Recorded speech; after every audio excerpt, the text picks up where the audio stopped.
கண்ணதாசனின் அர்த்தமுள்ள இந்து மதம் அறிவும் திருவும். இந்துக்களின் கடவுள் கொள்கை முற்றிலும் லௌகீகத்தை ஒட்டியதே. குடும்ப வாழ்க்கையின் கூறுகளே தெய்வ அம்சங்களாக சித்தரிக்கப்பட்டிருக்கின்றன. சிவனுக்கு பார்வதி என்று ஒரு மனைவி உண்டென்றும் முருகன் கணபதி ஆகிய மக்கள் உண்டென்றும் ஒரு குடும்பத்தை காட்டினார்கள். சிவனுடைய ஒவ்வொரு அவதாரத்திலும் சக்தியும் அவதாரம் செய்து கணவன் மனைவி ஆகிறார்கள். சிவன் சொக்கநாதர் ஆனால் சக்தி மீனாட்சி ஆகிறார். சிவன் விஸ்வநாதர் ஆனால் சக்தி விசாலாட்சி ஆகிறார். சிவன் ஏகாம்பரேஸ்வரர் ஆனால் சக்தி காமாட்சி ஆகிறாள். அதுபோல் பிரகதீஸ்வரர் பிரகதாம்பாள். ஒவ்வொரு சிவன் கோவிலிலும் சிவசக்தியின் பெயர் மாற்றம் இருக்கும். அதுபோலவே திருமால் கண்ணனானால் திருமகள் ருக்மணி ஆகிறாள். திருமால் வேங்கடத்தானானால் திருமகள் அலமேலு மங்கை ஆகிறாள். திருப்பதியில் இருந்து ஸ்ரீரங்கமும் திருவல்லிக்கேணி அரியக்குடி அத்தனை இடங்களிலும் உள்ள திருமால் கோவில்கள் வேறு பெயர்களை சுட்டுகின்றன. சைவர்கள் சிவனையும் வைணவர்கள் திருமாலையும் தந்தையாக கொண்டு இயங்குகிறார்கள். சைவர்களுக்கு வைணவர்கள் சம்மந்திகள். சைவ வைணவ தகராறு என்பது சம்மந்திகள் தகராறே. திருமாலின் தங்கையைத்தான் சிவன் மணந்தார். அதுபோல் ஒவ்வொரு கடவுளுக்கும் பத்தினி உண்டு. பிரம்மாவுக்கு சரஸ்வதி, இந்திரனுக்கு இந்திராணி, முருகனுக்கு தெய்வானை வள்ளி, கணபதி மட்டுமே பிரம்மச்சாரி. இப்படி ஏன் கடவுளுக்கு குடும்பங்களை வகுத்தார்கள்? தெய்வமும் லௌகீகத்துக்கு தப்பவில்லை என்பதை குறிக்கவே.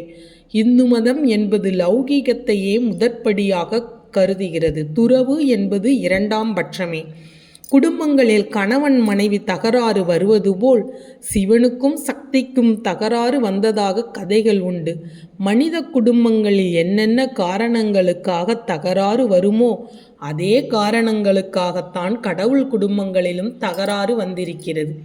இதை கேட்கின்ற வேறு நாட்டவர்களுக்கு வியப்பாக இருக்கும். எந்த மதமும் கணவன் மனைவியாக கடவுளை கண்டதில்லை. கணவனுக்கு உரிய இடம் எது, மனைவிக்குரிய இடம் எது? இந்து மத கதைகள் பதில் சொல்லும். இந்து மதம் வெறும் சந்நியாசிகளுக்கும் வாழ்க்கையை கண்டு பயந்தவர்களுக்கும் மட்டுமே அடைக்கலம் கொடுப்பதல்ல. அதுபோலவே மனித வாழ்க்கையின் நாகரீகம், கலைகள் அனைத்தையுமே இந்து மதம் எதிரொலிக்கிறது. சினம் சினத்தால் அழிவு, பொறாமை பொறாமையால் அழிவு, ஆணவம் ஆணவத்தால் அழிவு, துரோகம் துரோகத்தால் அழிவு. இவைபோல் வாழ்க்கையில் எத்தனை கோணங்கள் உண்டோ அத்தனை கோணங்களும் இந்து மத கொள்கைகளில் உண்டு. கல்வி பற்றியும் கல்லாமை பற்றியும் கதைகள் உண்டு. கல்விக்கு சரஸ்வதி, செல்வத்துக்கு லட்சுமி என்றெல்லாம் வாழ்க்கை தேவைக்கும் கடவுள்களை வைத்தது இந்து மதம். ஏன் கலைகளை கூட இந்து மதம் தன் வழிகளில் ஒன்றாக ஏற்றுக்கொண்டது. கடவுள் நாட்டியம் ஆடுவதாக எந்த மதத்திலாவது கதைகள் உண்டா? சரஸ்வதி வீணை வாசிக்கிறாள், நாரதர் தம்பூரா மீட்டுகிறார், நந்தி மத்தளம் கொட்டுகிறார், நடராஜர் நாட்டியம் ஆடுகிறார். இப்படி மனிதர்களின் ஆசைகளுக்கும் உல்லாச பொழுதுபோக்குக்கும் கூட இந்து மதம் வழிவகுத்து தருகிறது. போர் செய்வது பற்றியும் கதைகள் உண்டு. சமாதானம் பற்றியும் கதைகள் உண்டு. தூது செல்வது பற்றியும் கதைகள் உண்டு. பேரம் பேசுவது பற்றியும் கதைகள் உண்டு. கடன் வாங்குவது பற்றியும் கதைகள் உண்டு. பொய் சொல்வது பற்றியும் பொய் சொல்லாதது பற்றியும் அரிச்சந்திரன் கதை போல் இப்படி 1000 கதைகள் உண்டு. இந்து மதத்தின் மூல நோக்கம் வாழ்க்கையின் சகல பகுதிகளையும் சுட்டிக்காட்டுவதே. அடுத்தவன் மனைவியை தாயாக நினைத்த கதை 100 கணக்கில் உண்டு. அடுத்தவன் மனைவியை கெடுத்து இழிநிலை அடைந்த கதைகள் உண்டு. இந்திரன் அகலிகை, சந்திரன் தாரை, வள்ளுவன் குரல் எப்படி போகின்ற பக்கமெல்லாம் எதிரொலிக்கின்றதோ, ஒவ்வொரு அனுபவத்திலும் ஓடி வந்து நிற்கிறதோ, அதுபோல இந்த புராணக் கதைகளும் வந்து நிற்கின்றன. விஞ்ஞான ரீதியாக இந்துக்கள் சிந்தித்தார்கள். வானத்தில் பறக்கும் புஷ்பக விமானத்தை கற்பனை செய்தார்கள். கடல் நீரை மேகம் வாங்கி மழையாக பொழிவதை அப்பொழுதே சொல்லிவிட்டார்கள். பூமி சுற்றுவதை பிரதட்சண அப்பிரதட்சணம் என்று அப்பொழுதே சுட்டிக்காட்டினார்கள்.